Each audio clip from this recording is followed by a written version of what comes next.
Right, folks, welcome back to Brew Time. This week we've got Liz and Tina, the Fairy Bikers. How you doing, ladies? I'm good, thank you. Absolutely amazing, thank you. Excellent. We got to come clean, folks. We tried this yesterday and the internet let us down, so we've gone for it again tonight, and it, touch wood, seems to be doing okay. That's good, yeah. So we'll run through, obviously we had a chat yesterday, ladies, but let's just run through it all again and start from the beginning, really. Who are you and what's the Fairy Bikers all about? Well... Oh, sorry, I forgot to say this right at the start. Do you have a tipple of choice at hand? I've only got water because I'm driving. And I've got coffee because I really like coffee. I have a beer. It's Friday after all. So, cheers to your health. Yeah, I've got to drive home. So Cheers. Unfortunately, can't have my beer tonight. No problems, no worries. Yeah, I'll probably get home. What's the story? Yeah, well, we decided we'd just call ourselves the Fairy Bikers because we thought we needed a name. I don't really know why that happened, but for some reason we decided we need to have a name, didn't we? Yeah, and I think to be fair, I think it were you that come up with that name. I'm absolutely convinced because I don't know. You're right into stuff like that though, like fairies and stuff like that. You like stuff like that, don't you? I don't know.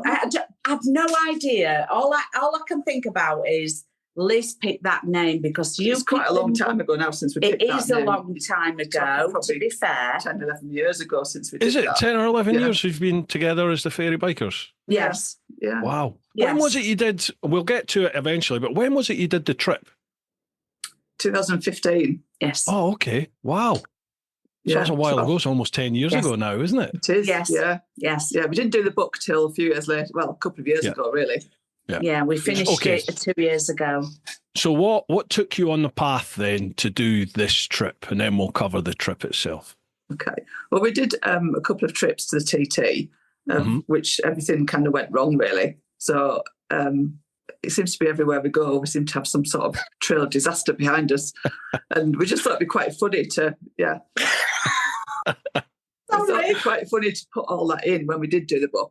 But it was just a bit of a bucket list, really, when we were talking about it. And I said, I'd really love to ride a Harley in America because that is the place you need to go to ride a Harley. Mm-hmm. And then she said, let's go. I'll come with you. So it kind of started from there, really. Midlife crisis, I suppose.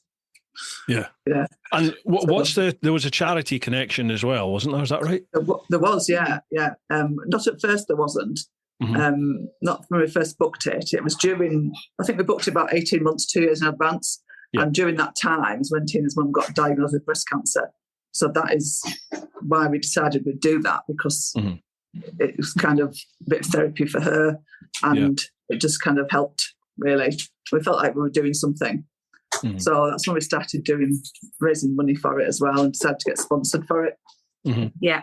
And I lost my dad to cancer as well, so it was all the cancer theme, really. And look, Tina's mum's fine anyway, so that's good. She's in remission, isn't she? Yeah. Fantastic. Yes. Yeah. Yes. So that was all good. So originally we did it for Breast Cancer Now. No, not Breast Cancer Now. Breakthrough Breast Cancer, it was called, yeah. And they closed down. I think they merged with Breast Cancer Now.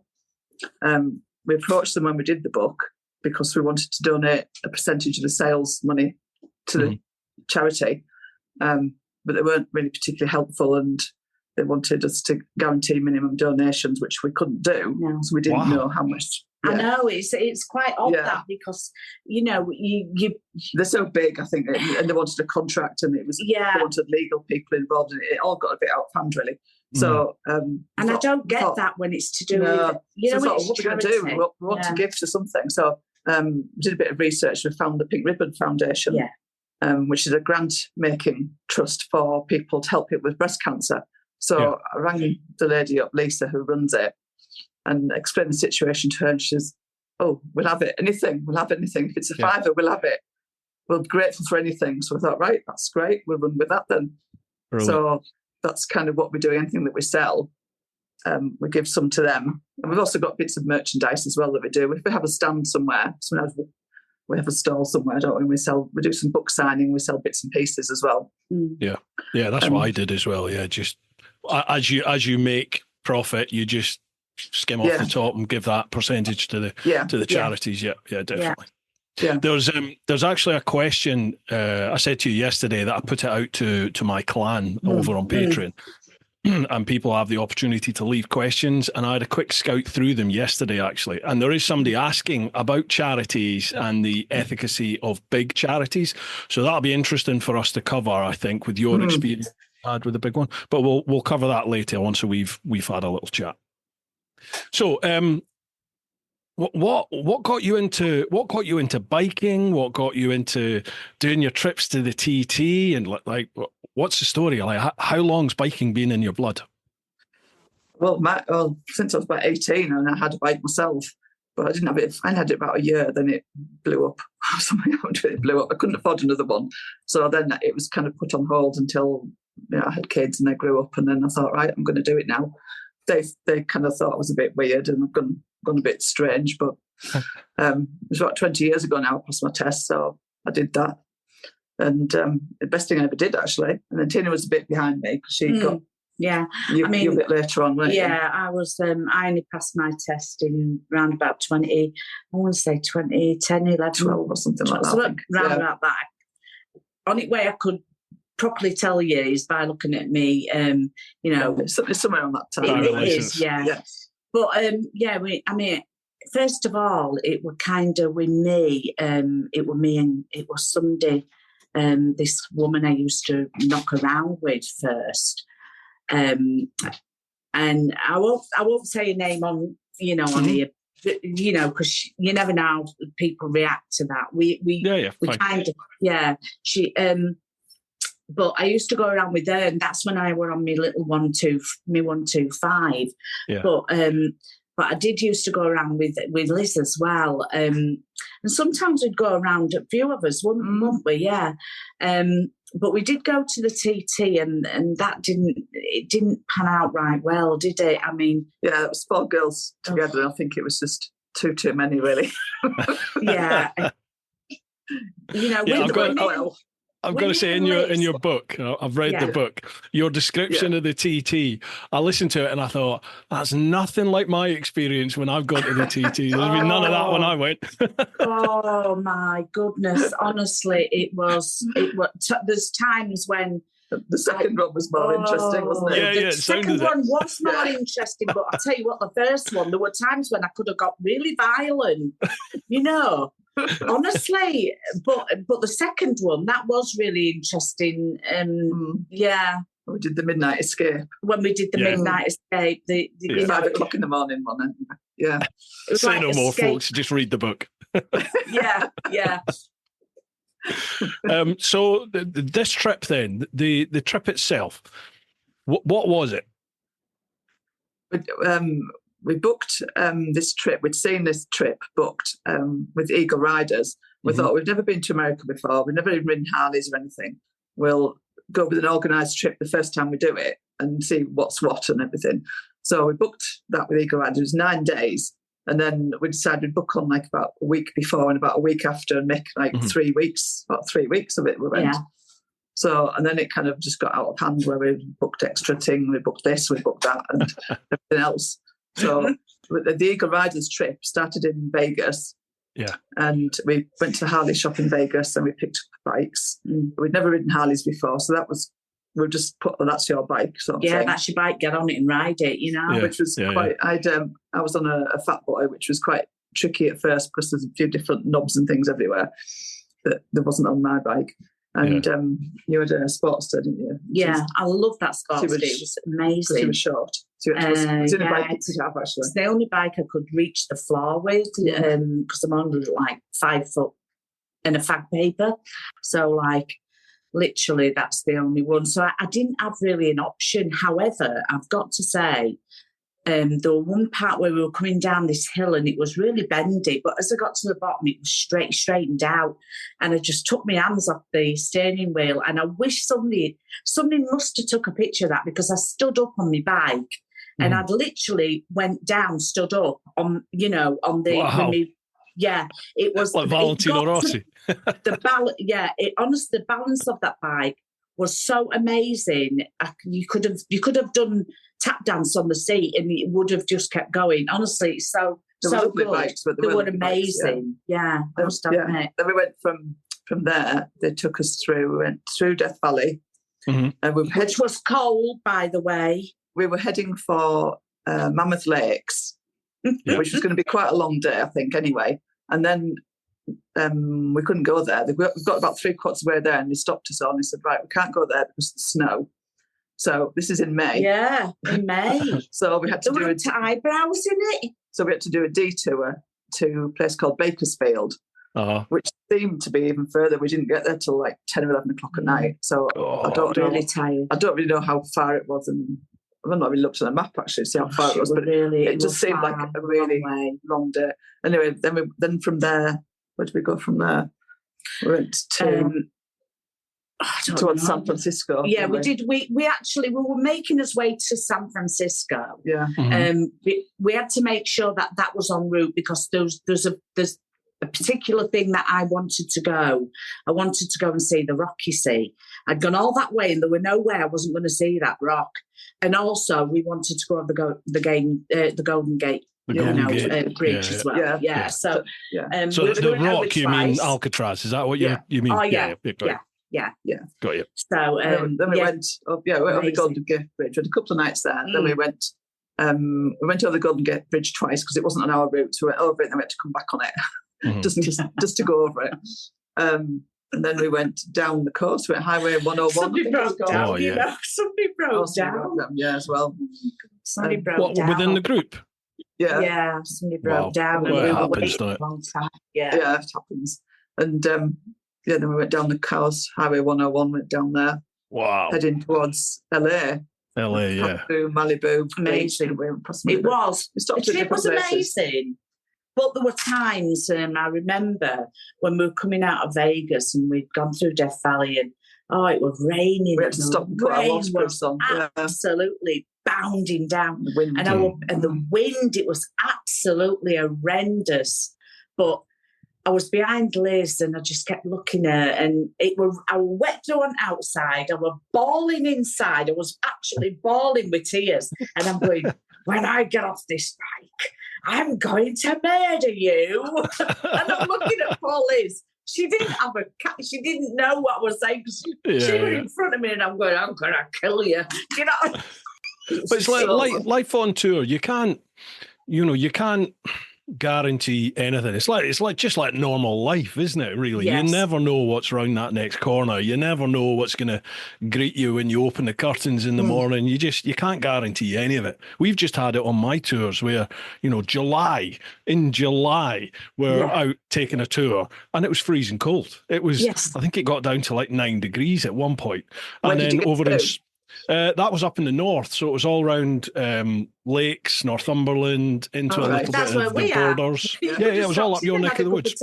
I know. I'd have brought 15 of us there. It'd have been all right. I've got a big enough place. Sorry to interrupt, folks, but just a quick shout out for this week's sponsors, who are, as always, Ultimate Add-ons. Ultimate Add-ons have been back in the podcast for the last few years, and I've been using their products since probably around about 2017, 2018.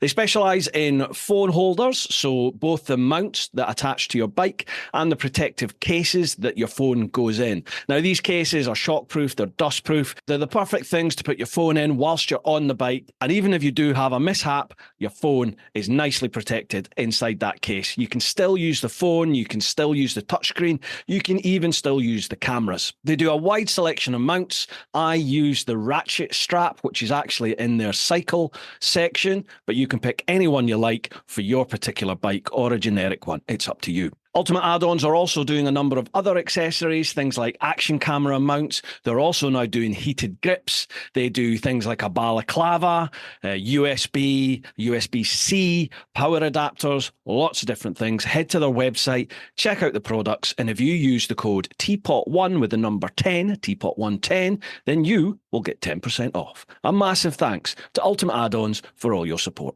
And a massive shout out to all of you over in the clan, over on Patreons, patreon.com/TeapotOne. I literally could not do this full time without your support, folks. So thank you from the bottom of my heart for going that extra mile with your support.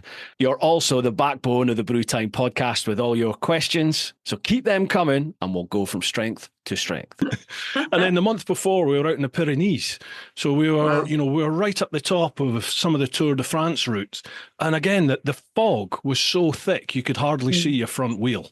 It was like, we were telling all the lads, this is some of the most beautiful scenery you're going to see. It's fantastic roads. And that one day, the one day where we headed off up into these particular passes, the fog just came in and you couldn't see anything. It was raining. It was like, And then literally the next day was fine. But you're always moving, aren't you?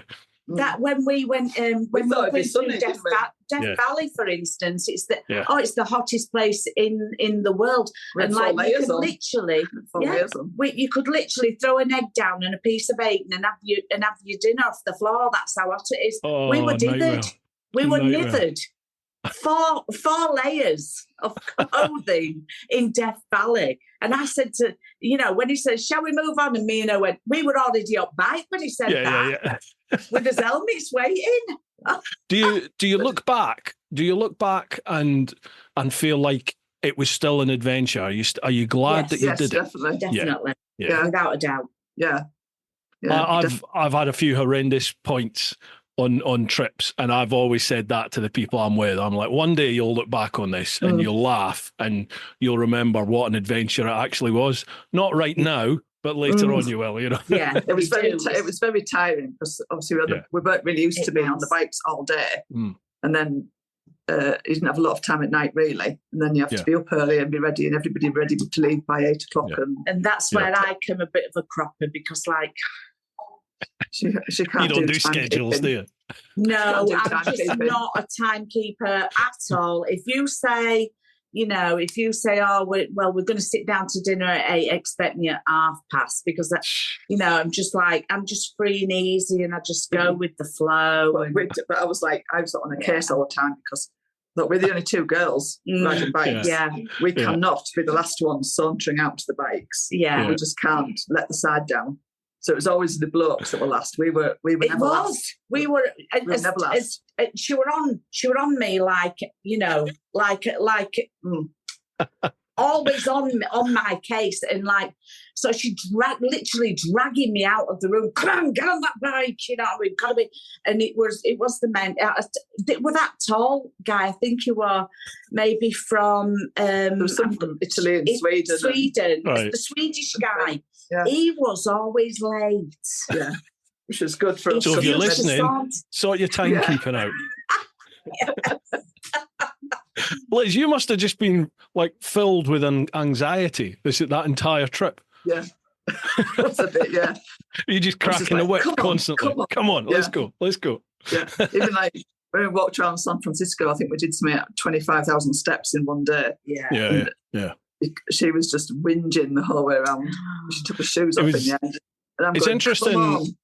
It's interesting listening to you say about how tiring you found it, because I see this. I have my own tour company, so I take people away on tours every month, and I see it all the time. It's pretty much always guys that come away, and a lot of them are like, no, I'm almost an everyday rider. I ride every week. I'm used to doing the miles, but it's different when you're on tour, isn't it? When you're doing it every single day, even 200 miles, 220 miles, that can take all day if you're on the twisty stuff. And in the evenings you're having a dinner together and you're having a few beers, and the constant getting up every morning and out on the bikes. By day 3, day 4, people are knackered for sure. It's having that time where you've got to be at your bikes by 8 o'clock, so you've got to be packed up, had your breakfast, ready to go.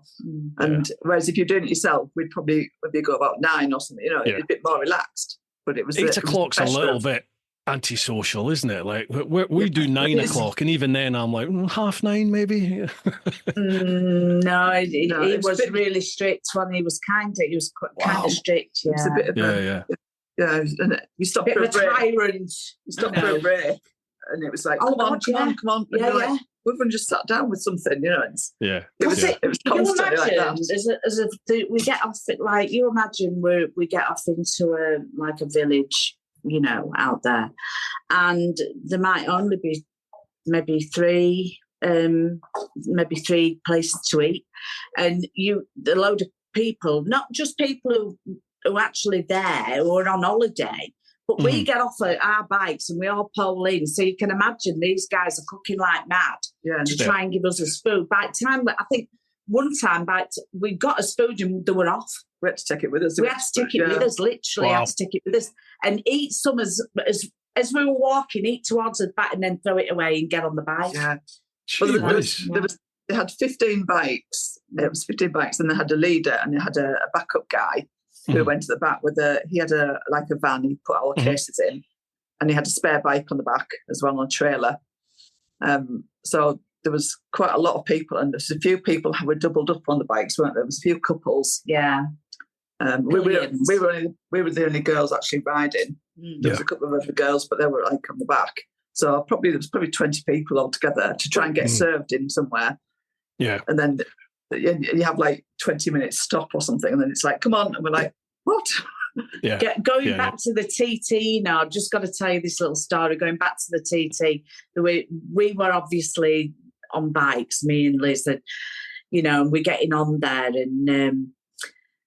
and it's slippy, and so we're being really careful because there's no way in a million years we want to drop our bikes because it'd have been awful for us. Yeah, this is on the ferry. Yes. Yeah. So, you know, we're totally being as careful as possible. And some guy went and dropped his bike, didn't he? And, you know, they all went to help him. Now, if that had been me or her, it'd have been a case of, hey, whoa. They'd have helped. Guarantee it. They'd have helped. They would have helped. They're a good bunch, bikers. After rolling about laughing. Yeah. I'm surprised they never did it with the bloke. Normally, like if I drop anything, God, it's just a chorus. So, hey, it's all you hear. Right. Let's crack on with some questions because I think there's about 11 or 12 questions for us to get through over on Patreon. So that could take a little bit of time. You all right if we crack on with them? Yeah. Right, course. Lovely. So head over to the clan on Patreon, folks, which is patreon.com/TeapotOne. First one, Mr. Giggles. Question for the floor. What were your biggest fears before you started? What should have been what was your biggest fears before you started, and what should have been your biggest worries? So, yeah. What were your concerns, and looking back, what do you think you should have been concerned about? Well, I didn't actually have any concerns. I think we were so busy planning everything and organising everything that we didn't really stop and think about it. I think we were just excited, really. Yeah. You see, I'm from I'm from West Yorkshire, so I was dragged up rather than brought up, you know, by my parents, as much as I love them to bits. But this is the thing. I'm sort of I can go somewhere and instantly know because I'm that streetwise. I might not be on time, but I'm really streetwise. So I've red flags going up all over. And there was a time when we went down to San Diego, but this was after we put the bikes in, you know, and we went down to San Diego in the car. And I just we went in San Diego and I packed the car up and we went and I just went, I don't know. We've got to go. And she said, what do you mean? I said, there's something wrong here. It doesn't feel right. Something doesn't feel right to me. And we went to this pub. We had something to eat, didn't we? And she just agreed with me. She went, "You're right." Well, we did after that episode in the pub, which you've read about the two women. Yeah, and it escaping just So we kind of legged it out of there, didn't we? So I mean, that was a bit more like not really realising what was going on. Yeah. Whereas my red flags, I'm on it. Or I might not be same time, but one thing I am is I'm really good to have in a group, right, for red flags going up and reading all the signs. I read everything, all the signs, you know, and the I can spidey just senses. sense things. Yeah, my spidey senses are amazing. So I think it's always good to listen to your gut feeling, isn't it? That's what I've listened to all my life. I was brought up to listen. I had to listen to that to get me out of trouble. Somehow to get me out of it, because I'd wiggled my way in, but somehow I'd get myself out of it. And that was to do with the gut feeling, yeah. So we didn't really have anything after that we thought we should have been worried about, really, was there? I think we just got this idea in our head and we were just going to go for it. We're just going to go for it. Just focus on it and get it done. We didn't really, and it was like almost 2 years, that's all we talked about. It was like planning this, planning that, arranging this, where we're going to do, what we're going to see. And, it was just like constant, really. So we didn't really have to stop and think about worrying about it. Yeah. We're just excited about it. How did you get on with luggage then for the organised tour? Because obviously you don't know what bike you're going to have. Do they let you know what? Oh, you have to tell them what bike you want.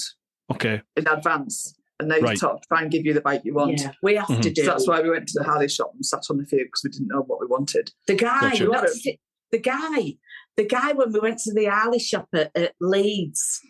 Oh, the beads of sweat coming down his brow, because I'm boom, straight through the door, give me them bikes, you know what I mean? And I'm too little to sit on them. And so the beads, you could see the bead. I think he was petrified of the domino effect, weren't they? Yeah. Because there were that. Yeah, I'll bet. So we did. Yeah, so we did do that, so we could actually say to them, "This is the bike we want to ride." Even though we'd never ridden it, we'd only sat on it. They wouldn't let us out on them. No, but that was So what we actually took with us, we got 2 suitcases and a cabin case each. 2 large suitcases and a cabin. So we had 3 cases to take with us. So the cabin case, we had our helmets in. Yes. Because obviously we didn't want to put that in the luggage, so we could manage to get a change of clothes, basically, and our helmets in there and basic stuff. So we had 2 big cases each. So obviously we had to pack for whatever, sunny, rain. We thought being May, sunny California would be fantastic weather. But we still packed for very wrongly. But anyway, we packed for everything. We packed for rain, cold. So that's like a suitcase. Covering all bases.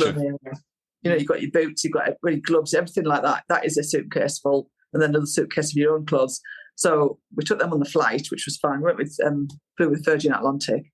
And that was fine. And then they did just put all your luggage in this van behind. So that's what I forgot about the van. Yeah. So we just had to pile it in the morning and take it out at night and everything. So we did go quite up. I don't think we were overpacked, actually, because we kind of used most things we took. You know what? For 3 weeks. We used it. And then a couple of pair of bike jeans, just 2 pairs of bike jeans and things like that. That takes up so much room, doesn't it? It does, because bike jeans are really thick. Yeah. Even when you fold them up, they're still thick because of all the knee and the stuff like that. And then we did get given a jacket, didn't we, as well, with the riders on it. Yeah. Oh yeah. We took our own helmets that we had all written with fairy bikers on it and everything. And his name's on them. Yeah. So we had those as well. Yeah. The piss pot ones. Yeah, I know the ones. We went and got 2 of them. And did you get the goggles? You did, didn't you? Some goggles. She got, I wasn't gonna go with goggles. No. You did laugh at me for having goggles, but once we were coming out of Death Valley, I wish I'd got some goggles. So what, you were riding with no visor and no goggles? No. See, but I put my goggles on. Luckily, I'd bought some. Were you wearing? I take it you were wearing your glasses then when you were riding. Yeah. Sunglasses. Oh yeah. So you got some sort of protection. Yeah. I was just thinking, blimey, so you take a fly to the eyeball when you're riding a bike. Is that? Yeah, definitely. I think we had a lot. But I didn't have my goggles on. I had sunglasses on. Yeah, I only put my goggles on when it rained. And we're also sponsored by the Influencer Store. Now I've got some blurb to read out for them. The Influencer Store helps you build your brand, big or small, providing you with a solution and apparel. We help you to increase your fan base while supporting you with starting your own influencer clothing line with nothing more than just an idea and a design, and there are no hidden costs. For more info, come check us out at theinfluencerstore.co.uk or drop us an email at online@influencerstore.co.uk for more information. Now, all my current merch over at TeapotOne.com, that is all handled by Roger and Charlotte and the family over at the Influencer Store. So thank you for all your support. And lastly, a big shout out to all of you who are either watching a podcast or listening just now on your platform of choice. If you can like, Share with your mates, tell people about the podcast and help spread the word. That really does help. And if you're listening on things like Apple Podcasts or Spotify, if you can follow and leave a review or rating, 5-star is preferable, of course, then that would be absolutely fandabidosi. All right, folks, let's get back to the podcast. Next one, Owen Harries. Hi all, hope you're all well. Here is my question for both. What else would you advise a fellow biker do when the inevitable 50-ish-year-old person has the midlife crisis? Doesn't have to be bike related. Right, okay, not bike related, and you're going through a midlife crisis and you're 50+ year old. I'll tell you what to do. I'll tell you what to do, shall I? Get yourself... And I am not kidding when I say this, get yourself an off-road car and go green laning, because I'll tell you what, in England, there is so much beauty in them off them green lanes, and you get to go where horses and tractors go. And I'll tell you what, it is absolutely so beautiful. I have seen, because I've been green lane, I've got my own little chimney, Susie chimney. Yeah. And I'm not joking, I have seen some absolutely beautiful waterfalls which has been made by Mother Nature herself. And I'll tell you what, that is stunning. It's simply stunning. I didn't realise how beautiful England, Great Britain was until I started going out. Green laning is absolutely amazing. That's not for everybody, is it? Really? But no, not for everybody. You just if you want to do something, just don't let anything stop you. Do it. If you've got that plan, you've got that plan in your head, you'll find a way to do it. Just find a way to do it. Yeah, you've got to do it because you're a long time dead. You are 100%. And our motto is one life, live it. There you go. Absolutely. Yeah. People always say to me, it's all right for you, or you're really lucky to have done what you've done, and I'm no doubt people say things like that to you, but I kind of turn to people and just say, look, the only difference between like those who have and those who haven't is the ones that have never gave up. They just just set their sights on it and they make it happen. I mean, nobody's given these wonderful trips. You've got to make it happen, haven't you? You've got to save. You've got to work to earn money. And you've got to sort out all your logistics and whatever is in your way to make it happen. You have to overcome it, sort it out. Yeah, well, we did it. Obviously, in the book it tells you about all these car boot sales we did. Yeah, and lots of people that we know just gave us stuff that they didn't want. Probably just to save them to a charity shop, but it doesn't matter. We used it, and we were given stuff by people to sell once we run out of our things. So, but I mean, you can make like 100 quid. It might not sound a lot of money, but if you're going every Sunday for like the whole summer, of course it does. Yeah. We did it for 2 summers, I think, didn't we? And that paid for like our trips to the Alcatraz, our trip to the Grand Canyon. That paid for all our trips that we did. Yeah, it did. And then before that, when we booked the flights, and we still give them, obviously percentage of that. We give a percentage of that to the But when we booked the flights, we booked them through Dial a Flight. They did it for us. They were fantastic. Great. And they booked our hotel in Vegas and the hotel in Beverly Hills that we stayed at. They did all the bits outside of the tour for us. And so what we did, we obviously just paid the deposit. Then every month we just rang up and paid a bit more off. That's how we did that. So it's like anybody can do that, really. If you're determined to do something, if you're determined to do something, you're gonna do it. You can't wait around until I'll just wait till next month. I'll just wait till next month never comes. I mean, we sold all that stuff, didn't we? And this is what we did to do it, But there's a way to do it, isn't there? You just got to apply yourself to. Yeah, if you've got to commit. If you want it bad enough, you'll find a way to do it. Yeah, you have got to be committed. Yeah, and like paying off our flights and hotels monthly. We just rang up and paid them. They were great. They said, "Yeah, you can do that, no problem." That's right. Not a problem. I remember the last part of my trip. I just had to start maxing out credit cards, and that's basically how I finished the trip. Was just whacking it all on a credit card, and then just you worry about it when you get home. Once you're home, back working, just start paying it off. Then, exactly. Owen also says, "Where can I buy the book?" You can get that on Amazon. Waterstones have got it as well. Waterstones as well. Oh, it's in Waterstones as well, is it? Oh, it's in Waterstones, yeah. It's in the shop. It's in Waterstones, Northallerton and Darlington on the shelves. There you go. Yes, it's on there. And the ones in Darlington are absolutely, they are... There's a couple of signed ones in there. The signed ones as well. Yeah, there's a couple of signed ones left in there. Amazon is slightly cheaper, I think, on Amazon, isn't it? Usually people use Amazon anyway, don't they? You can actually, you can also download it on Kindle. Sometimes they have. I've got it up now. Yeah, sometimes I've got it on. I downloaded it from Kindle. Sometimes you can get it free as well from Kindle. And I know what you're thinking, oh, how do you? But we still get that money. We still get the money that it is on the back of the subscription. book. We still get people. That. People pay subscription with Kindle and get some books. Yeah, I use Kobo, but it's not available on Kobo at the moment. Okay. But I'll tell you what is, you can actually download an app onto your Kindle or mobile phone. If you want to, like some people like to listen to a story. They don't want to read it, so they'll listen to it on the way to work or whatever. So you can actually download an app, which is free. And you just say, and I think it's something called, can't remember quite what it's called, but Read My Book. You download that and it will read your book, whatever you put in. Really? So it'll read it to you, yeah. No, we haven't got it on audio book. It's not an audio book, but it reads for you, doesn't it? It reads it for you. Wow, I've never heard of that. Yeah. Okay. Yeah. All right, nice one. Now you know then. Right, Owen, cheers for your question, pal. Next one, Rebecca Christie. How you doing, Rebecca? Hi, Rebecca. Epic thing to do, ladies, and another book to read. Question to Lisa and Tina. What was the one item you were very glad to have packed? And then what was the thing you wish you had packed? Are we going to keep this clean? I'm joking. Sorry. Oh, brilliant. I was very glad I packed my goggles. No, I like Tina's answer. Come on, Tina, tell us.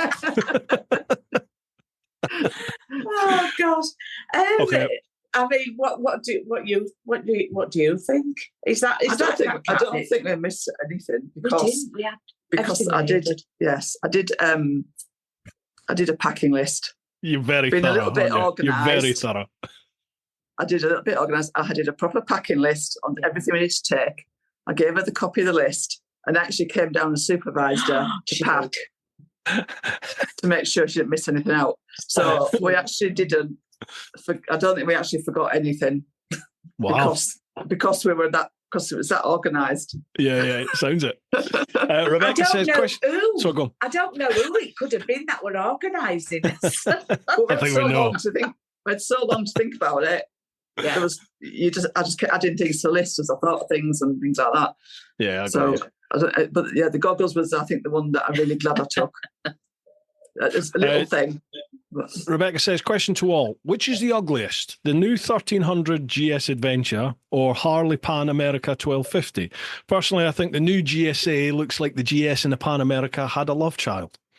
I'm going to put my head above the parapet. I like the new GSA. I haven't seen it, but I do like the Harley. So I haven't seen that one, no. But the Harley's nice. So have you seen? I like Harley. I do. Have you seen the new standard GS, the new 1300 GS? It's got the X headlight at the front. Have you seen that? I have seen that one. No, I have seen that one. Right. Well, the adventure version, which has just been launched, is like that has been at the gym for 20 odd years on steroids and is now getting a little bit of a middle-aged spread to it. It's like a 60-year-old bodybuilder that's hanging in there. It's chunky. It's real chunky. Yeah. I hated it when I first saw it, but each day that I've seen pictures, I've kind of gone, I think this is growing on me. I wouldn't buy one. I'm going to ride one first, but I've got the standard GS. I like that. But I quite like the look of it. Got to say, I quite like the look of it. Well, maybe a treat's coming up your way. When's your birthday next? I've only just bought the standard GS. I won't be buying another bike for quite a while. Yeah. Cheers for that, Rebecca. Next one, Patrick Collum. Evening, ladies. That includes you, Bruce. Cheers, Patrick. Thank you. Hey, but sounds like a fabulous adventure. After the ride, what would be the next adventure you'd like to try in order to raise money? And as a supplementary question, do you guys feel that there's become a stigma around charities with recent reveals of CEO of charity salaries, or do you still feel people are giving and good? Right, this was the one that I was talking about earlier. So first off, what's next for you? Have you got another adventure in mind? Right. Well, we haven't yet, but there's loads. There's just loads of potential out there. There's loads of. I'd like to do places like, I don't know, maybe South America, or do just like somewhere different. I'm good to go. Just something like that would be really great. Do you know what the thing is? This is the thing. You want to go. Liz has got. She wants to go. She wants to go to Texas. Oh yeah, I want to do that as well. Don't you? I want to go a lot of places. Houston. Well, I'd like to go there as well. So I'm good to go. Me, whenever she's ready, boom, I'm ready. I've got loads of places I'd like to go. I'd love to ride around Japan as well. That would be amazing. Oh, Japan's stunning. Just stunning. I'd love to go there. Yeah. Well, you can go. You can There's just so many things I want to do. So what's holding you back then? Well, I seem to have had a lot. I had 4 holidays last year. Yeah. I've had. She's got a boyfriend. Two this year. Well, no, I go with my other friend. I went to India last year. Yeah. Oh, wow. They didn't do bikes, though. No, she's not a biker. She's not a biker. And this year I've been to Thailand for 3 weeks. Mm-hmm. And then I went to the Alman TT. And then next month I'm going doing a Europe trip, a couple of 1,000 miles down to northern Italy and Austria. So is that on the bike? Yeah. Yes. So this year that's taken up with that holiday. And then I said 4 holidays last year. Did Ireland as well last year on the bikes. Awesome. Yeah, Ireland was amazing. See, I wouldn't mind doing Ireland myself. It's gorgeous. Ireland. Yeah, I'm going next year. Yeah, maybe me and you should go next year. Yeah, it's the first time I've been. It's last year, but it was. I'd love to go back. It was beautiful. On the West Coast. I'd be good to go. That'd be a nice place to go. I think Ireland. Ireland's stunning. Yeah, I've heard it is amazing. Yeah. So maybe me and you should. And the drive on the left-hand side of the road, and they speak English, which that's helpful. good. Yeah, it's always helpful. But I'll leave you to do all. Starting out, and I'll just come along when. Just tell Tina where to be when you leave. She'll be there. I just think it'd be quite interesting to let her organise it. Actually. Oh God, no, don't. That's a book I'll read definitely. Yeah. we'll be sleeping in Edge Bottoms. So when you talk about doing South America and Japan and these places, would that just be you organising it and off you go, or would you look to do like an organised tour type thing again? I'd organise it myself. Do you know what this time? No, it would be. We've done that. We've done that. We know what we're doing now. And I'm confident. I'm confident enough to make sure. It's time really to fit in all these the places I want to go now. So I'm trying to. I think this midlife crisis thing's got a bit out of hand really, and I'm kind of going to all these places now, and now looking at planning what I'm going to do next year. So I kind of wrong with that. It's time. I haven't got enough time, really, because I've got to work as well. I've got to work to pay for it. Mm-hmm. So I'm trying to get like 3 or 4 holidays in the year. And then, that's the tricky thing. Can't go too close together because I need to do some work in between. Got to sacrifice some of the holidays. Although she has got a lot better job than me, I mean, I just work for the NHS. This one's got an accountancy business, so. Oh, wow. Luckily for me, I have got a very generous husband. Is that Darren? Yeah. You hear a lot about Darren in the book. Yeah, folks. he's a good one. He's a good egg. He's a good egg. He does. Yeah. Has he stopped sweating yet? Because you had control of the credit card. Oh, only just. It's took him a few years to get over that. I'll tell you. I'm not allowed it anymore. Patrick raises an interesting point here about charities. So basically what he's saying is that like the CEO of charities and their salaries, it's been revealed that some of the big well-known charities out there, the sort of CEOs and higher staff members, they're getting paid hundreds of thousands of pounds working in a charity. I know what you're going to say. Yeah. So obviously that, I think initially that is a little bit off-putting. It's off-putting. I know what you... That's why we're glad we didn't go with the breast cancer now one. So the one that we have gone with, Pink Ribbon Foundation, these guys are brilliant. They do not have offices. They work from home. They do. Yeah. So they don't have the big offices, the big salaries. And there's only a handful of people that actually work for it. And they're actually just so involved in it. And what they do is they obviously raise money and do a lot of different things to raise money. And they issue grants out, such as you've got somebody from Macmillan Nurses. Somebody needs a Macmillan nurse for breast cancer patient. They'll fund that. And that's what they do, is they give out grants for it. So they don't have offices. And that's one thing that really appealed to us about that. That's right, yeah, it is absolutely. So it goes straight to that charity. They don't have the big corner, in the sky sort of office with a big oak table. None of that. They have they work out of their own homes with their phones, and that for me, it was brilliant. It was a no-brainer. Really, it was a no-brainer. Yeah. That's why we went with them. Yeah. I can understand why charities sometimes have a lot of staff, a lot of people working there. Because, if you look at a big international charity, then the logistics of dealing with that on every angle, like the accountancy side of things, the marketing side of things, a lot of the times these charities say, well, we have to pay big wages because we want to attract the best. Because if you get the best marketers and PR agents, then that spreads the net so much wider so you can attract more donations. I kind of understand that, but... a couple of $100,000 a year when you're working in a charity. And as you said, some of them have these illustrious, beautiful premises, don't they? And you just think, how much is being paid for that? But it's wrong. They will have a lot of compliance work to do as well. There'll be a lot of compliance because they're charities, so there will be. Yeah. And I see it in my job. I have a lot of compliance work to do that I don't get paid for, that I have to do. And they will have the same thing, being registered charities. So... But I haven't justify that sort of wage. I might. It's the optics, isn't it? Really. If I got a job there, the optics of it. More holidays. Yeah, that's the thing.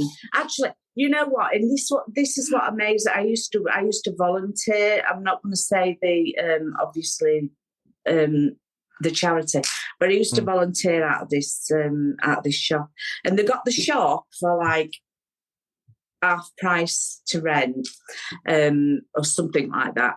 And the manager was on like 30 grand a year, and the assistant manager was on 25 grand a year. So now where's that? We're up to 55 grand. Yes. I mean, that's not, and it's a little shop. It's only a little shop. Probably the size of your bathroom or something. Yeah. And the thing is, this is the thing. We, the staff were all volunteers, and all the stuff that came in were people that were donating their clothes and their free, shoes. Everything's free. And this is the thing. This is why I had to leave, because I was so annoyed, and the way it just beggars belief. It really does, and it saddened me. It saddened me to know that they were just reaping the benefit, and they were having people doing their work downstairs for free. Yeah, I think they've got to pay the wages. So the first 55 at least. 55 grand. That's not including the electric, of takings that are taken the has to just pay wages. I mean, it doesn't seem to add up, does it? No, it's wrong. It's wrong. Big offices. It's morally wrong. Most of the donations, if you're looking at a big office, it's going to go towards running the big office. Yeah. And I don't know. I don't understand how they even get any of the money to go to actually the charities, because they spend so much on them.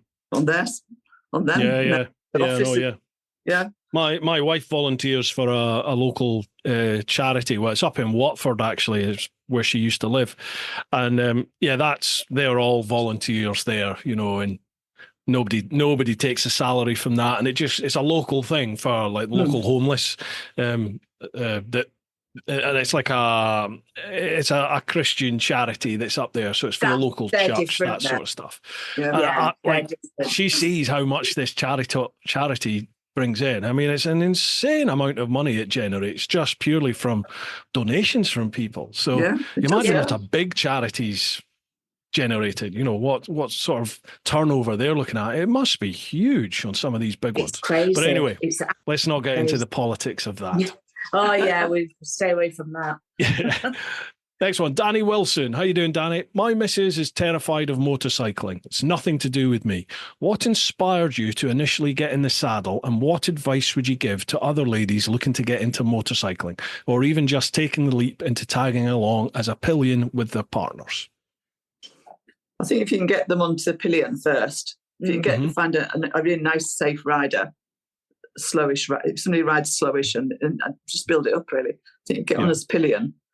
You kind of get to once they feel like they can trust the person that's riding. I think they'll just get their confidence up, and then that eventually they could go for the CBT, really, because that's only like a day, isn't it? And go for that, because that builds it up slowly, doesn't it?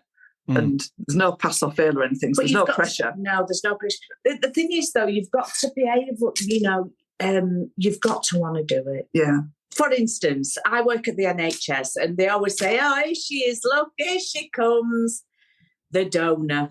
Because nurses see me as a walking donor, and end of day, it's just a big laugh with us,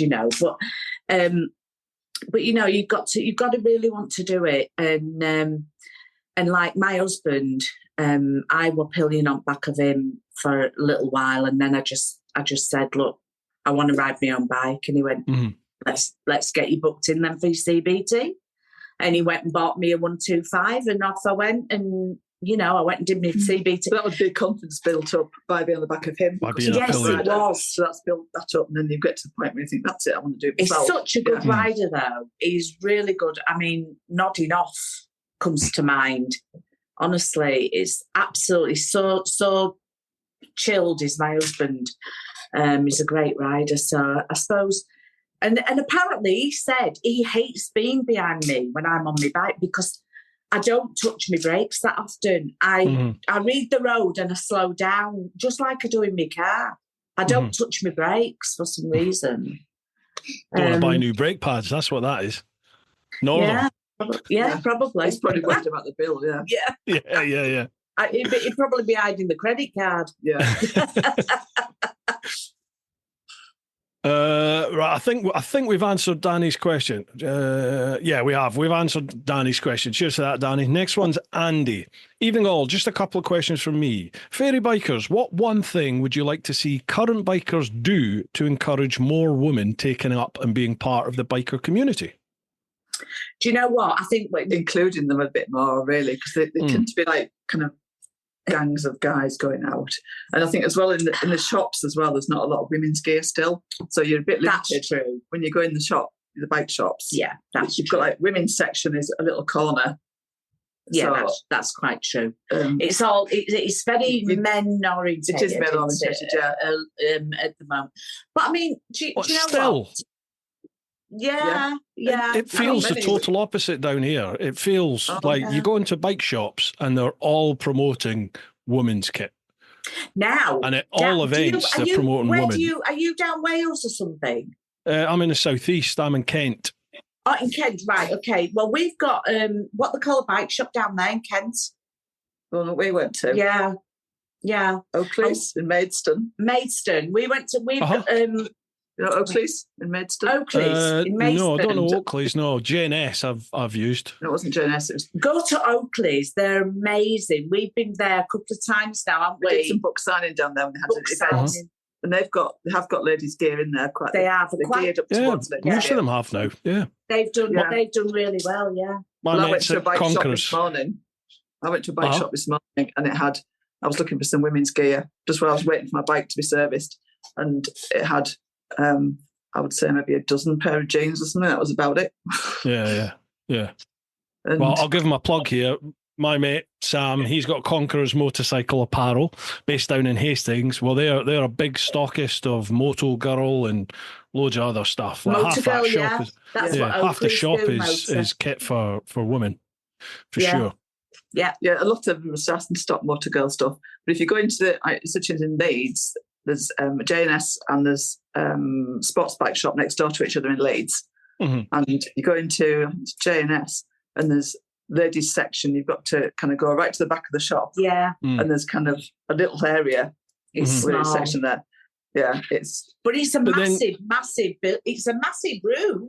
Massive, you know, it's like two big shops together, but it's a little end bit that's just got ladies' gear in it. And so then sports bike shop's got a couple of rails. But if you put the business hat on, though, you know, it's supply and demand, isn't it? So it's like, well, what's the point of having half the shop, a big shop like J&S or sports bike shop? What's the point of having half the shop as kit for women when that maybe only makes up 5% of their sales? Right, yeah, you know, so it's a difficult one, isn't it? I get that, but you've also got to think about there's a group called Lady Bikers UK, and they are right across the United Kingdom. There's a few now, isn't there? There's a few ladies groups. There is. There's loads, loads of them. Yeah. So there is. This is getting bigger. It's getting bigger. Is the ladies biking? You know, motorcycling. Yeah, definitely. I'd like to see. I'll tell you what I'd like to see. I'd like to see ladies get on. You know, down at you know, and do what do they call it? You know, racing, track racing, track days. Track days. Down at Silverstone and that. Silverstone? You mean British Superbikes? Yeah, Superbikes. What, women only?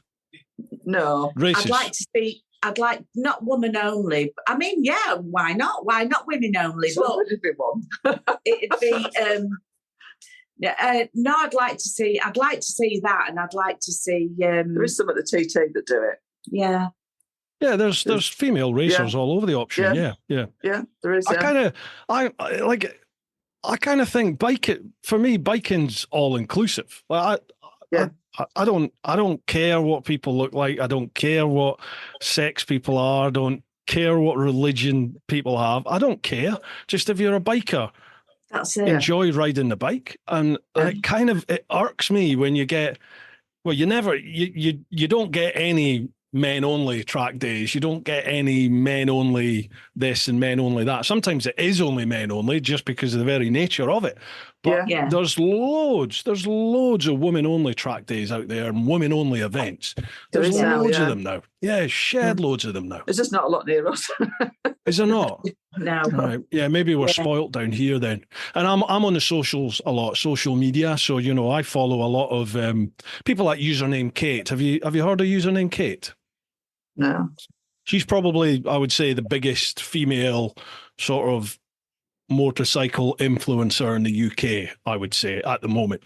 And like Kate's great at all this because she's just a biker. She's just a biker, and she's a woman. But you know, she's a big advocate of getting women into biking, and she champions a lot of this and does a lot of events and heads up a lot of events. So she'd be a good one to follow on like Facebook or username or Instagram or something like that, because there are loads now. There are so many female biker like influencer types that are out there. Yeah, I think it's just a bit. It's just not. It's quite like that up here, is it? For some reason, not a lot. There doesn't seem to be a lot. She's from up north. She's from where from? Yeah. I couldn't tell you, but she speaks funny like you guys do. I'm North Yorkshire, she's West Yorkshire. Yeah, gotcha, I float between the two. Yeah, it's a bit of a funny one with me. But I think she's up towards Manchester, that sort of neck of the woods. Oh, that's way south from us. That's southeast. She's a southerner, is she? Definitely southeast. That's north. Yeah, that's not north. That's south. No, that's southeast. Is that? God almighty. South. Yeah. Yes. Sorry, southwest. I do apologise. Southwest. Gotcha. Yeah. Right. Next one, Paul Jacques. How you doing, Paul? I do like a good travel story. So does Bruce. My question, was there a time when you thought you'd made a mistake, and how did you push through? Right. Many times. Can I just the time when we were going, what I was telling you that story earlier, when I would be behind Liz saying I'm gonna murder you, and I was crying in me inside of me helmet. That was the weather. Like, you know, but yeah, that was I think that was the only time that when we stopped, she said, whose stupid idea was this to come? Yeah, I think I did. Yeah. Whose stupid idea? But you can laugh at it now. We did have a few of them because I think we was tired.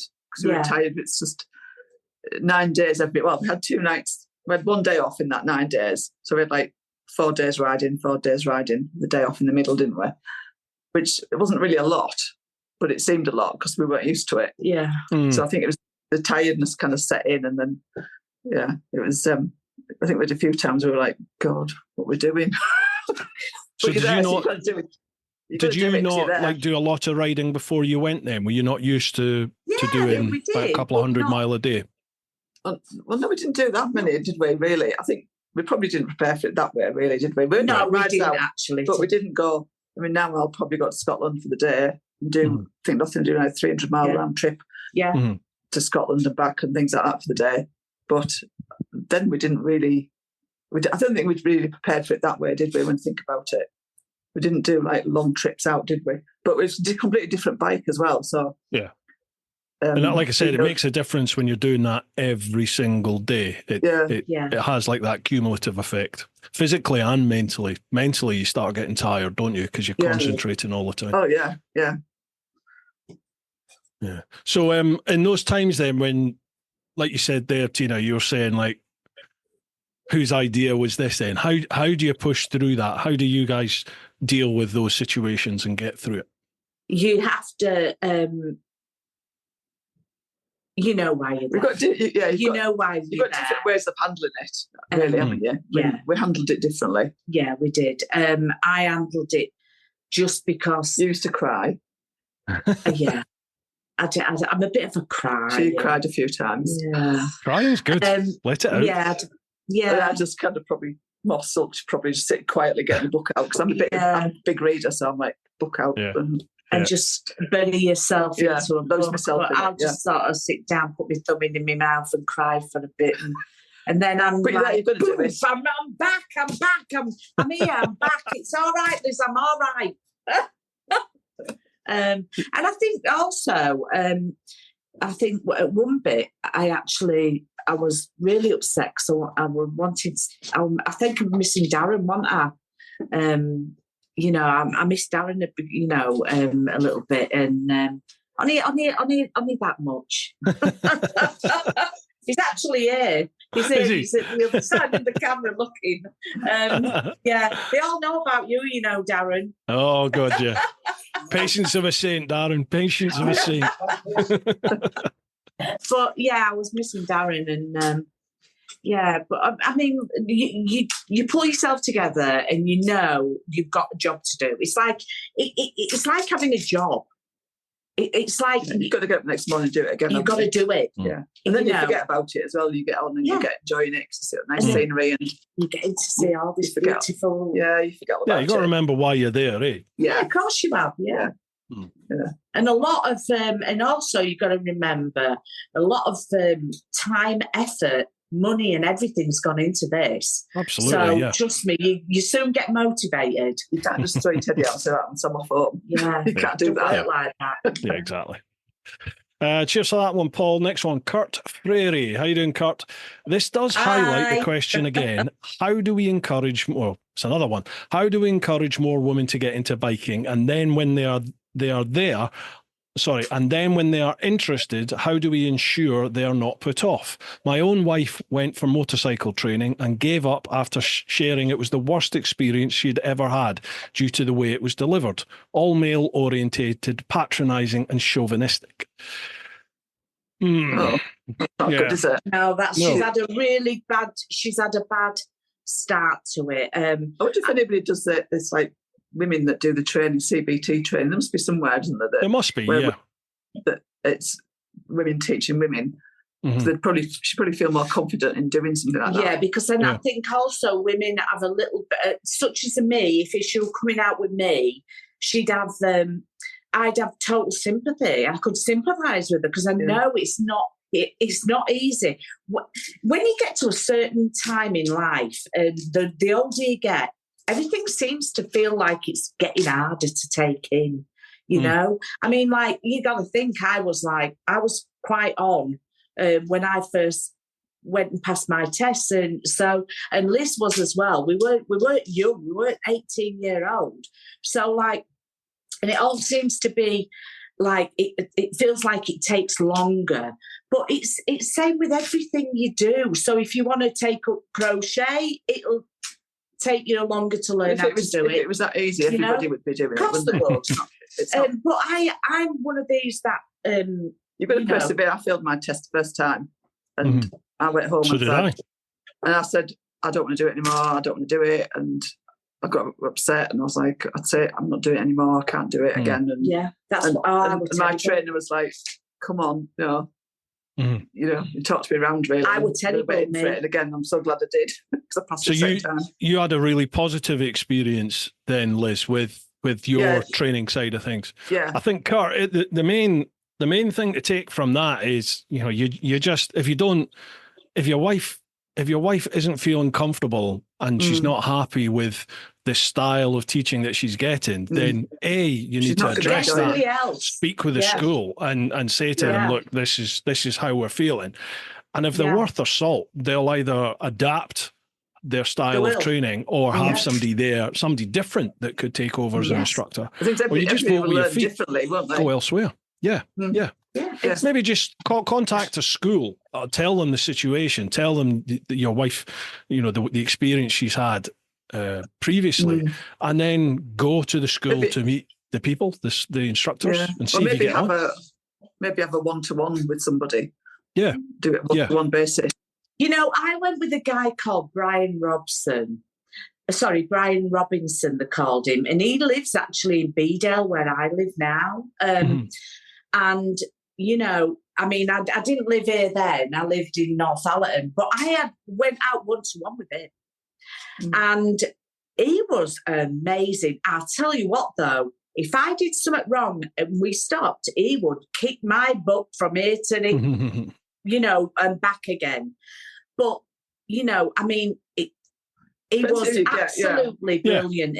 Yeah. And I would recommend him to anybody. I had somebody good as well, and we used to go out one-to-one, and then if I was doing things wrong and that, he pulled me into a garage, and he'd go off in the garage and he'd come out, and I think, what's he doing? He'd come out and bring me an ice cream, and like, calm down, it's an ice cream, sit on your bike, just like that. So it was. It's getting the right personality to gel with you, isn't it? Because we don't all get on, do we?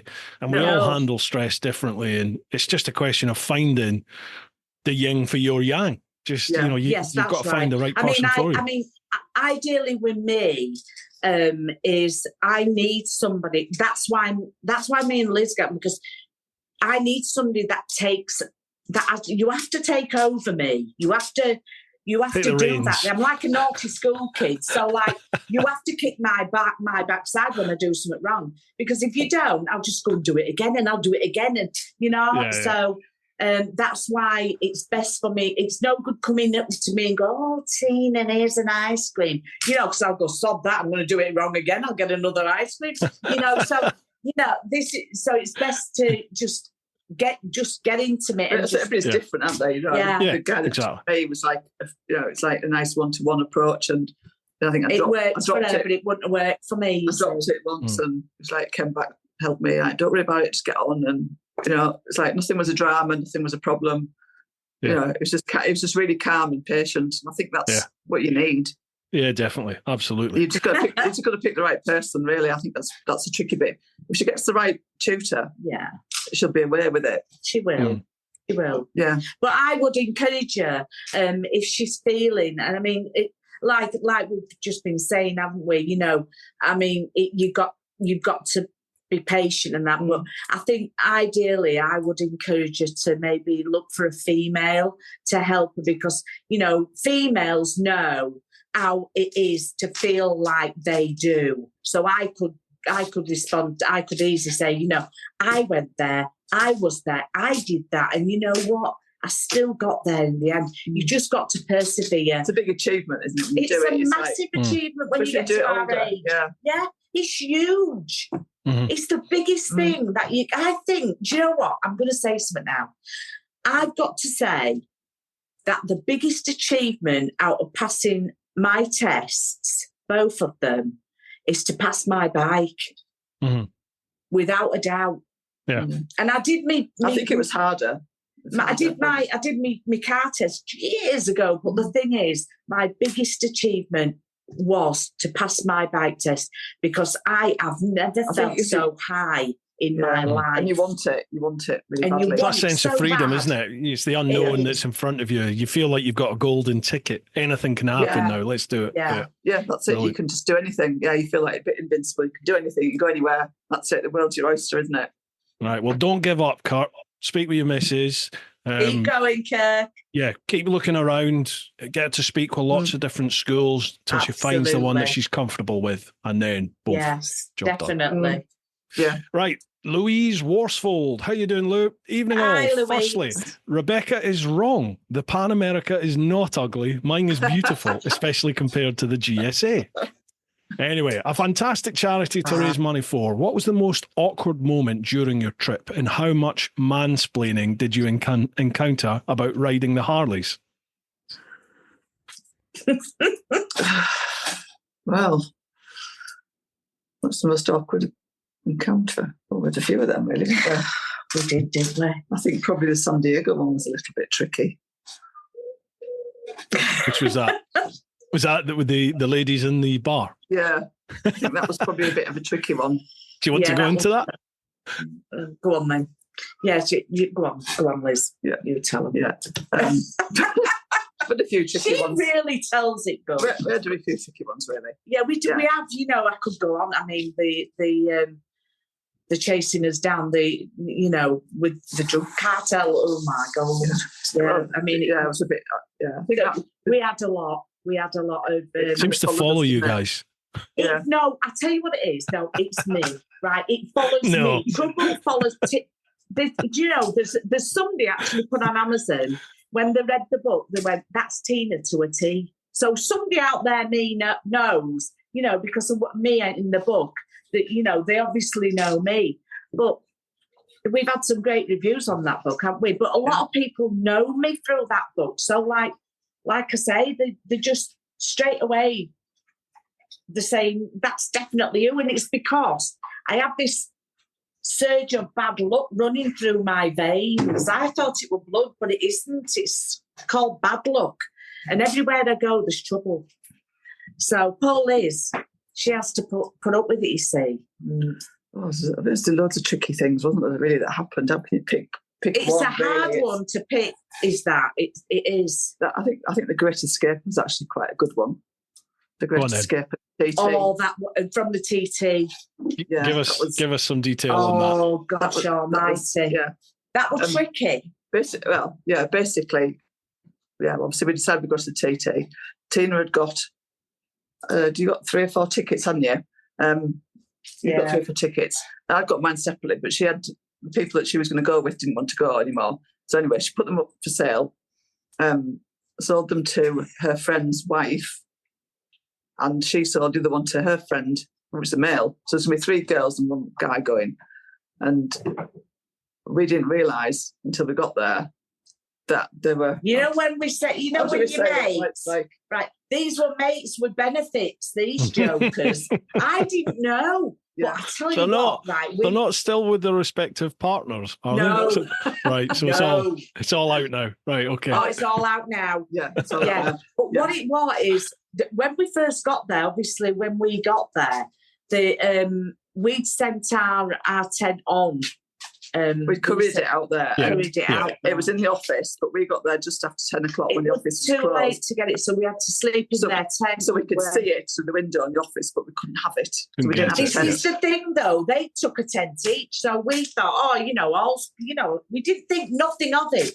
What we didn't realise is one of the tents were for the gear, and the other tent were for them.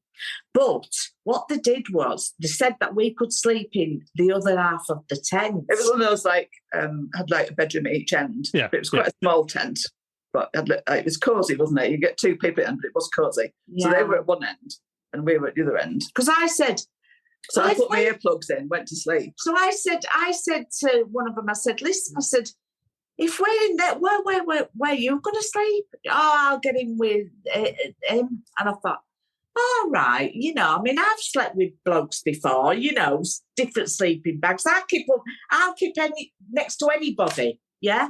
That if I'm in my sleeping bag, get down, that's it. Anyway, this one, I had words with her the next morning. Do you want to go into it? Go on, tell him. Yeah, well, I put earplugs in because obviously at a campsite in the Isle of Man, you get a lot of bikes revving up and everything. So earplugs in, off to sleep. And then you have to tell him what happened. Yeah, because in the morning, woke up and she said, do you sleep well? I was like, oh, yeah, it was brilliant. And what did you say then? So I said, well, I didn't. And she said, didn't you have your earplugs? I went, no. I didn't think I needed them. She went, all right, well, why didn't you sleep then? I said, because them two jokers in other side at tent have been having sex all night and all I can hear is slapping and slapping about and it's just been horrendous. I could not... All night, good effort. Really bad, honestly. It was bad. Yeah. You'll have to edit that way. Oh, my God, it was bad. This went on any editing of this that. Went on all night. This was an all-night occasion for me. So wow. I don't know where they get their energy from. Love's young dream by the sound of it. Wow, fair play. We got our tent back the next day, so that was fine. We've got our own tent. Yeah, we did, thank God. And then they were quite lovebirds, really, weren't they? So I was leaving a couple of days earlier. Yeah. And then this is where it comes the grace. And she said, I'm not stopping with these two. I'm coming with you. So we changed their booking on the ferry to the same one as me. So everybody knew that I was going at 5 o'clock in the morning on this ferry, but they thought that she was staying. So what we had to do was we had to pack her stuff on at night, all in the panniers. Secretly. When it was dark and everybody gone to sleep. And then we got a few hours sleep, basically. We got up. And there was a guy called, just let me put in, there was a guy called Dave. I don't know. Dave Barrington or something. Dave. Just Dave, yeah. Yeah. Dave will do. Yeah, Dave. Anyway, and he said he'd bring our tent back. He said, just leave your tent up and I'll Because we told him obviously what we're doing. He said, that's fine, I'll pack your tent down. So, yeah, so 5 o'clock in the morning we had to get the bikes. They knew obviously there's going to be one bike started. They didn't know there was going to be two. So there was gravel, so we had to get the bikes over the gravel to make it sound like one bike. Yeah. And then start them at the same time to make it sound like one bike was going. So that was... we had panniers on and it was wet grass. We had to get it over the grass, both of them. It was hard. And as soon as we got to the campsite entrance, we started the banks and we're just like, off, quick, get to Douglas to the ferry. Yeah. And we made it there, didn't we? And we hadn't been there that long. She rang you up, didn't she? We were not. We were just setting off. We just got. We just got to the ferry, hadn't we? We got to the ferry. We got on it, and it was just departing. Was the ferry, and my phone rang, and she's, "Where are you?" I says, "I'm on ferry." She went, "Why are you on ferry? How come you didn't wake me up?" I said, "Well, to be fair, I didn't want to stay any longer." And that was that. And that was that. And I just put the phone down and I haven't spoken to her since. Didn't you say something about what am I going to do about my alibi? Yeah, what am I going to do about you're my alibi? I said, I'm not now, kiddo. Oh, geez, yeah, that sounds fun. Oh, yeah. It was tough with that. It was really tough because you don't want that on holiday. You're going for it. You're supposed to be going for a right good ride and watch some racing. And sounds like they had. Yeah. They had a bit of a ride. Them two jokers, they didn't even get out the tent. Louise also says, if you could bring back to the UK one of the traffic laws from the US, which would it be? Oh, that's an hard one. I think, Joe, I've got it. Did we take it out? Traffic rules, really?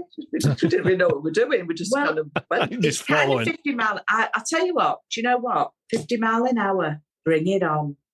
No. Yeah. No. You know why? No, you don't get my vote. No, me neither. You know why? Because I'll tell you what, because they're running a bit slower.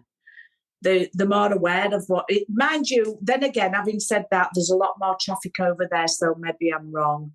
They have 5-6 lanes. We only have 3. Because they had a real on the interstates, yeah. that if it was if you so like, it's if the light a bit was on, hard. if the light was on red, you could still turn right or something. Yeah, you? I like that one. Yeah. Yeah. Most of them, not all of them, but most of them you can. Yeah, I think that's a really good idea. Yeah. Yeah. But I didn't like the way they did the petrol where you had to pay for it before you filled up. Oh, I think that's good. Because they do that all over Europe.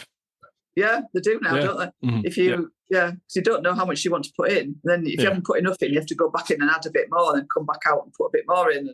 And, I just chuck in like €40 or €50, just say like that, and then they'll charge you Round that, and then and then if you only spend 28, you get 22 back, don't you? At some point, we didn't do that, especially when we had to take the car back to the airport. You have to fill it up before you go, and we had to. I think we had to go in twice to get. We did extra because we had to fill it up. We didn't know how much it was going to take. So that was a bit tricky because you filled it up. You thought you'd filled it up. You'd gone up to your $20, whatever you'd put in, and then it's not full. We have to go back in again, add some more on, and we did a bit of that. See, I suppose people are.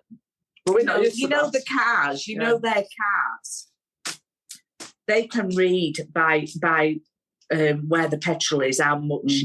Probably how much they need to put in. But we're not used to doing that. We're not used to doing that, so fill up and then go and pay for it. But I think that's a great idea. I liked that idea. I did, yeah. I can see the benefit of it, but I can also see the downside of it as well. Yeah. Well, we've got all automatic number plate cameras over here, haven't we? We've got ANPR cameras over here, so as soon as you arrive in the petrol station, they know. They know who's registered to that car, whether that's the driver or not. They don't know, do they? But that's how they do it over here.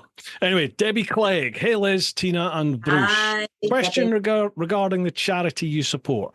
Was there a particular reason you chose to raise funds for breast cancer, if it's okay to ask?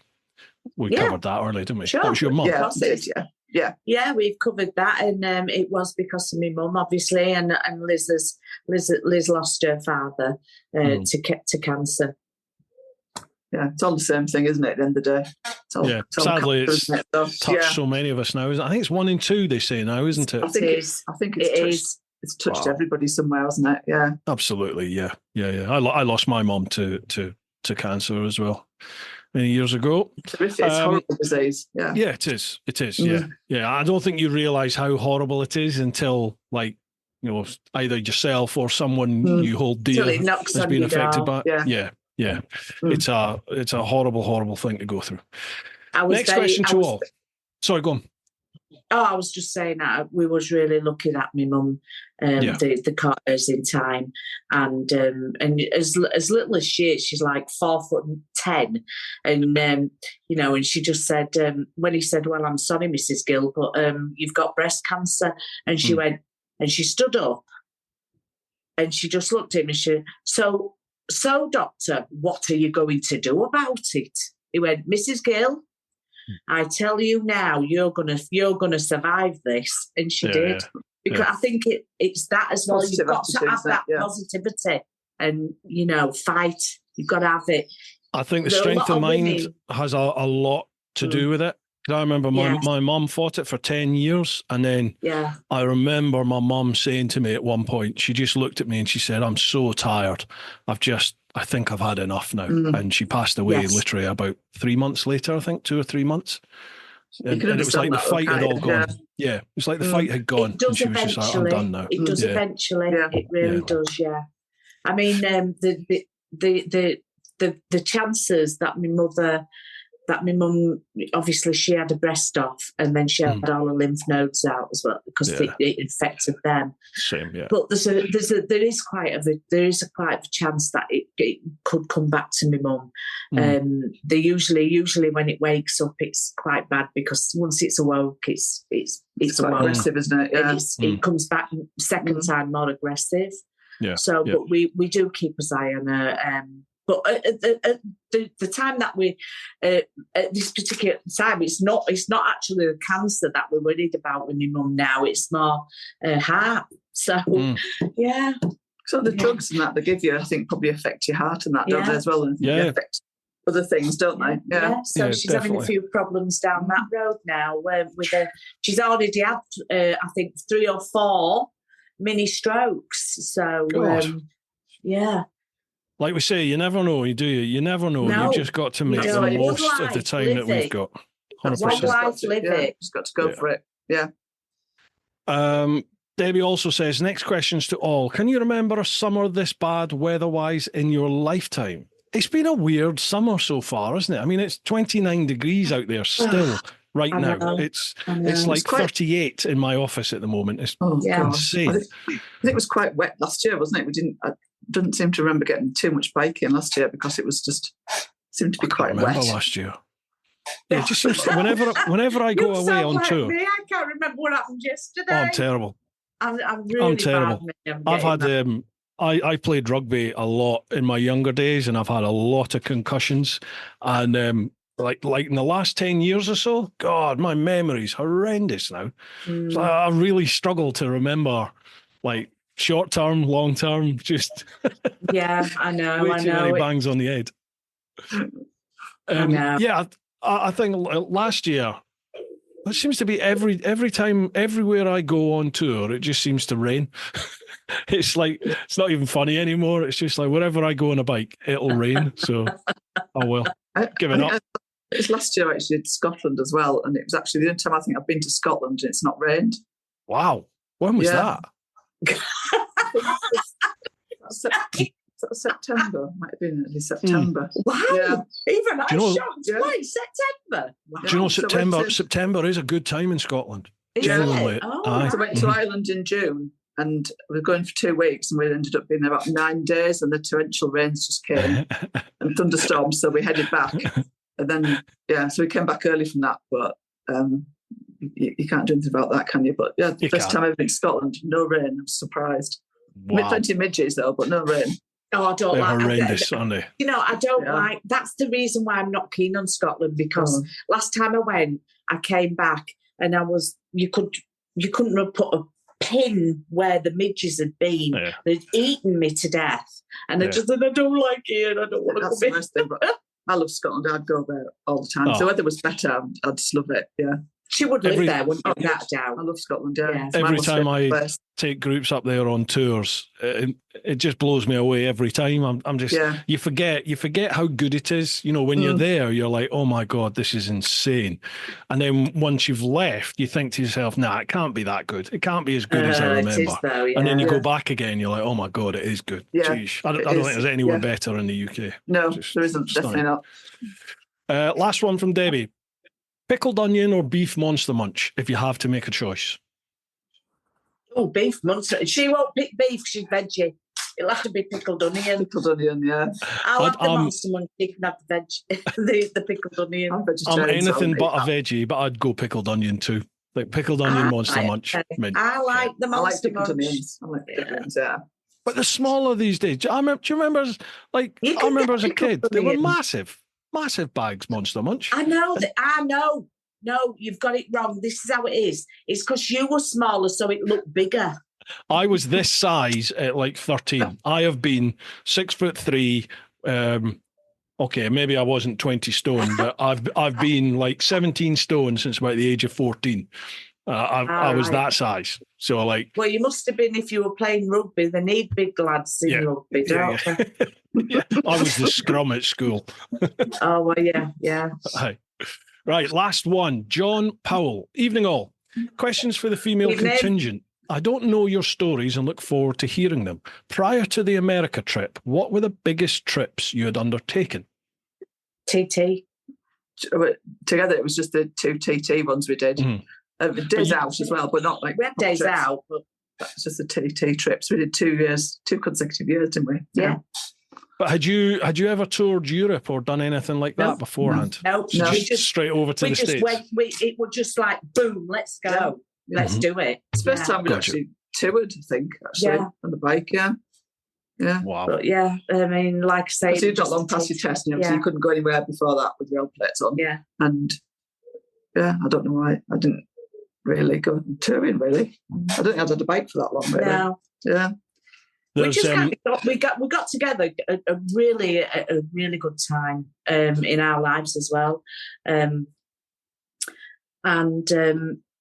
we kind of bounce off one another as well. So I think we've got a good relationship together, haven't we? I just do as I'm told, and that's it. Yeah. You know, she's the boss, and I just just do as I'm told. You seem like a good balance between the two of you. You know, you balance each other, sort of not balance each other out, but you know, you're like the yin and yang, basically, aren't you? We're complete opposites. We are complete opposites with a common ground. Yeah, that's right. Yeah, I'm a real sort of exhibitionist. You know, I want to get out there. I want everybody. You know what I mean? Whereas this one, she's very quiet. Sits in the background, and it's I can't get a word in. Really, that's why.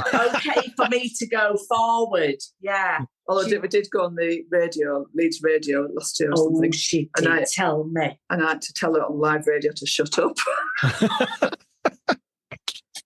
Will you shut up? Oh my God, you're live. Did you have a Barney on live radio? No, she just wouldn't shut up. I couldn't get a word. I would go straight. This poor presenter was trying to ask me questions, and she would put in and answer everything for me. And I said, "Again, nothing. Shut up."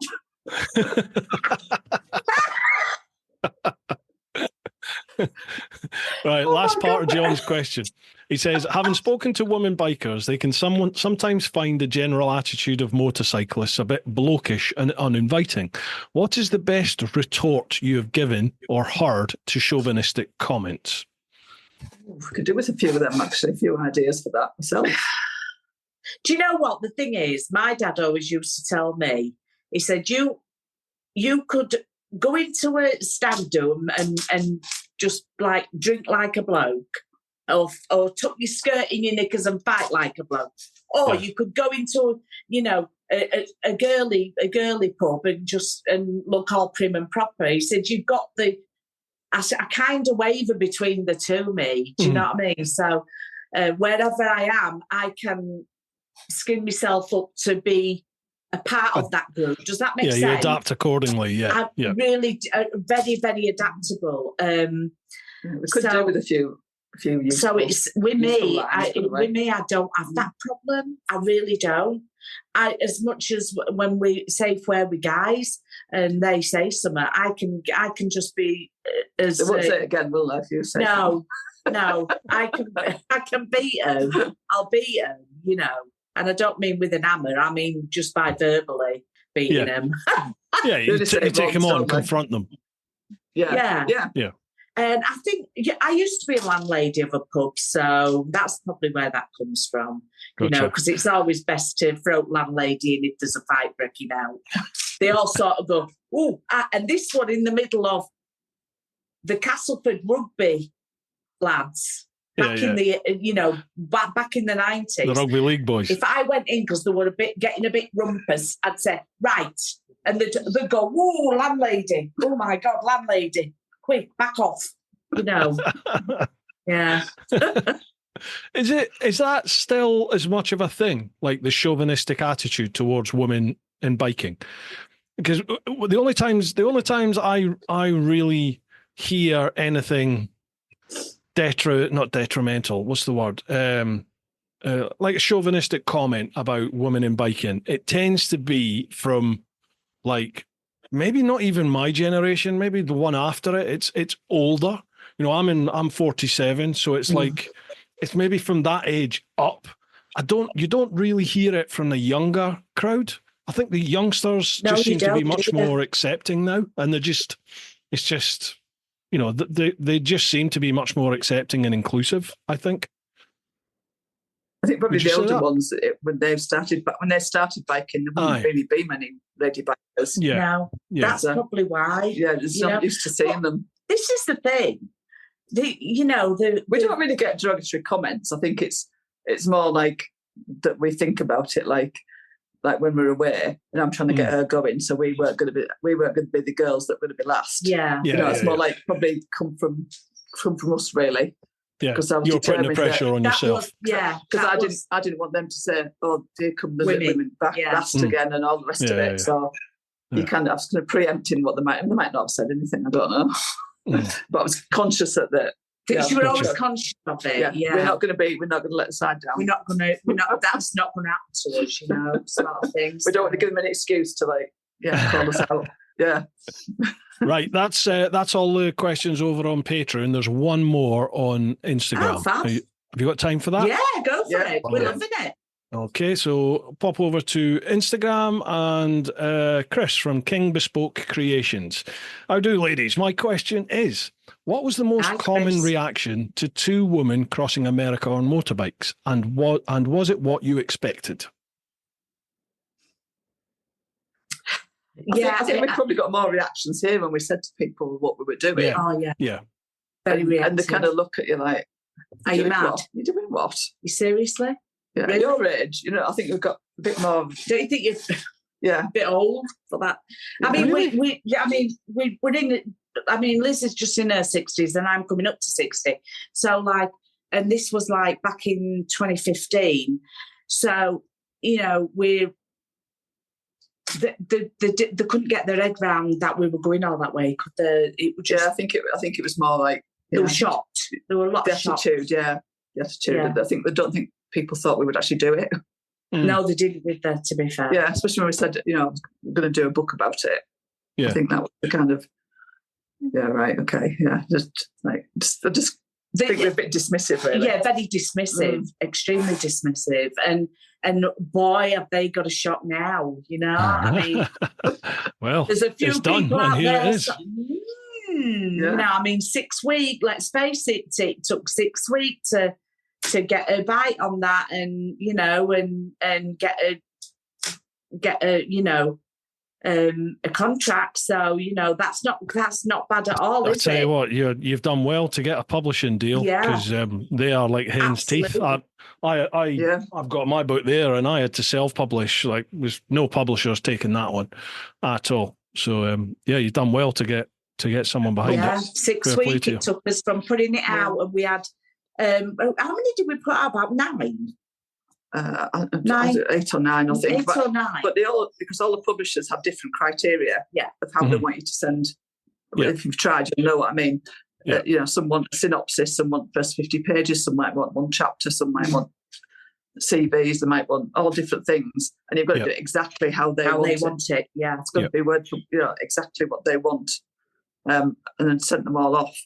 And we had a couple of inquiries as well after we'd signed that contract. We had a couple more inquiries that came in. Wow. That they were just a bit slower that came back. They were just inquiring, they wanted more info, because then they come back and they'll say, ask for more information, ask for the full book or whatever. So we'd already signed with this one because they were quite quick. I'd say it was just a few weeks, maybe 6 weeks. Literally from start to finish. Sending it in to signing the contract. Wow. And then it would have been sooner, but there was this one here was biting at she was biting at the bit.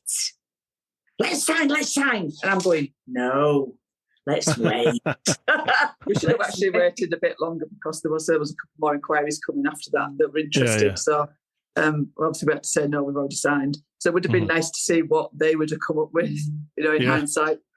But then you can't look at it like that, can you? You make your decision and that's it. You go with it, and you've got a book at the end of the day.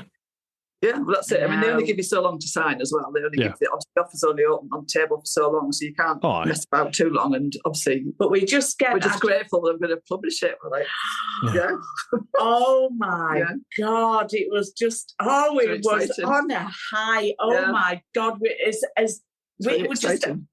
was so exciting. It just took must be an awesome feeling to walk into Waterstones and have your book. Oh, it's there. It's Yeah, and the one in Northallerton, that's on a loop.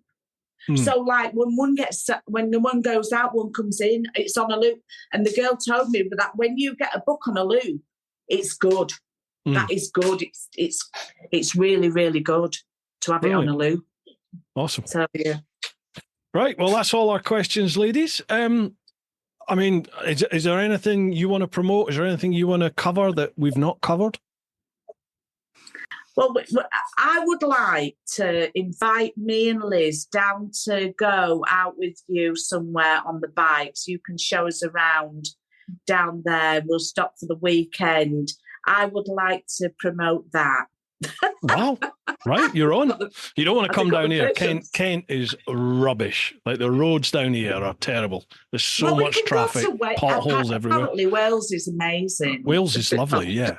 A lot of speed limits, but yeah, Wales is lovely. All right, let's do something then. We'll sort it out. Yeah, but right, make it happen. I'd like to do is one more. That's definitely a date for me. Especially, it's a younger man. Yeah. I'll bring a tent. We've still got.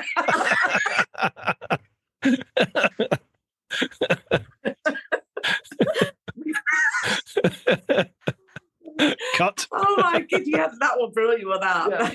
No, but I would like to I'd just like to say about just plugging it again about the Pink Ribbon Foundation. Them absolutely amazing people. Yeah. Lisa is absolutely amazing. They work really hard. They work so hard to get that money in, and I'll tell you what, they work so hard when they're putting a show on. Oh my God, it's just amazing, isn't it? Yeah, we went to one. We went to the Pink Ribbon Ball in London. That was. It was really good. I'll get the link. Can I just tell you this story? Go on then. I've got to tell you this. I don't know what she's going to. Are you going to give other people's secrets away here? Another affair. So we get some dresses, and you got yours, and I got. Yeah. Anyway, so we went down, and I said, she said, look at me dress, it's all creased. I went, mine is as well, but don't worry, I've got this steamer. So anyway, I brought out this iron dinner, and I said, all you have to do is put the steamer on and just go like that. So she went, right, okay. I said, look, I tell you what, I'll do mine first. So anyway, I did mine and I put an hole in it. She went, no, I'm all right, I'll stick with creases. Oh, shit. I had to find needlework pack, didn't we, in the hotel? We had to go out find it. Yeah. We went to the shop trying to find a needle, and for that night, because I couldn't get it. I said to me, and she went, it's all right, I'll stick with my creases. Yeah, I'll bet. God, if you can give me a link for that pink ribbon, then I'll put that down below. So folks, make sure if you listen to the podcast, check out the show notes. If you're watching the YouTube vid, have a look at the vid description, and there'll be a link to the pink ribbon if you want to donate or find out more. Ladies, it's been a pleasure. It's been a lot of fun chatting with you. It's been an absolute pleasure talking to you. I hope we can Thank you very much for coming on. And we've got to get something sorted out about coming down on the bikes. Right, we're going for a ride. Yeah. Absolutely brilliant. We'll spend the weekend down there. It'll be amazing. Yeah. Let's make it happen. Folks, if you want to find out more about their trip and their adventure, there it is. It's called Lipstick and Leathers by the Fairy Bikers. It's available on Amazon. It's available in Waterstones as well. Was there somewhere else it was available? At Smith's online. Yeah, Smith's online. Right, I'll put links down below. eBay. eBay as well. There's a lot of people that have actually bought it on eBay and they're selling it on eBay. Yeah, gotcha. Different companies. I'll put links down below, folks. So if you fancy getting yourself a copy, and parts of the profits of that will go towards the charity as well, and you can find out more about the story. You've got some socials as well, don't you? Yeah, Facebook and Instagram. Yeah. Lovely. So I'll put the links to them as well, folks, down below. Make sure you give them a like, a follow, and a subscribe. Yeah, great. Yeah. Right. Awesome. Been a pleasure. Thank you very much for joining me on Friday night. Oh, thank you for having us. Folks, hope you've enjoyed this one. Folks, hope you've enjoyed this one. Keep doing your thing. Look after those that you love. Get on out there whenever you can. But most importantly, live your life. Woo-ha! Yeehaw! Thank you very much. Lovely. Let me just stop that then.